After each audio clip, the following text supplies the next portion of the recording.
নাট্য ব্যক্তিত্ব সৈয়দ জামিল আহমেদ শিল্পকলা একাডেমির কাজে সংস্কৃতি বিষয়ক মন্ত্রণালয় ও উপদেষ্টার হস্তক্ষেপের অভিযোগ এনে বাংলাদেশ শিল্পকলা একাডেমির মহাপরিচালকের পদ থেকে পদত্যাগের ঘোষণা দিয়েছেন।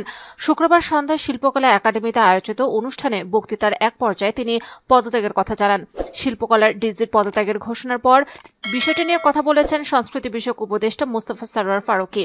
সংস্কৃতি বিষয়ক এই উপদেষ্টা ফেসবুকে লিখেছেন, আপাতত বলে রাখি, উনার বলা অনেকগুলো কথা পুরো সত্য নয়, অনেকগুলো কথা ডাহা মিথ্যা এবং কিছু কথা পরিস্থিতির ডিল না করতে পারাজনিত হতাশা থেকে বের হয়ে আসা বলে মনে হচ্ছে। শনিবার ফারুকীর ভেরিফাইড ফেসবুক পেজে নিজেকে সৈয়দ জামিল আহমেদের গুণমুগ্ধ ভক্ত উল্লেখ করে লিখেছেন, সৈয়দ জামিল আহমেদের কাজের একজন গুণমুগ্ধ আমি। সম্ভবত ওনার কাজ নিয়ে বাংলাদেশে কোনো পত্রিকায় ছাপা হওয়া সবচেয়ে বিস্তারিত লেখাটা আমি লিখেছিলাম যায় যায় দিনের এন্টারটেনমেন্ট ম্যাগাজিন মৌচাকে ঢিলের জন্য। এরপরও বাংলা ইংরেজি অনেক কাগজ লিখেছি। এখন আমি তাকে বাংলাদেশের থিয়েটারের সবচেয়ে মেধাবী দিক নির্দেশক মনে করি। কয়দিন আগেও জামিল আহমেদের সামনে একজন বিদেশি রাষ্ট্রদূতকে অনুরোধ করেছি ওনাকে দিয়ে তাদের দেশে একটা থিয়েটার প্রোডাকশন করাতে।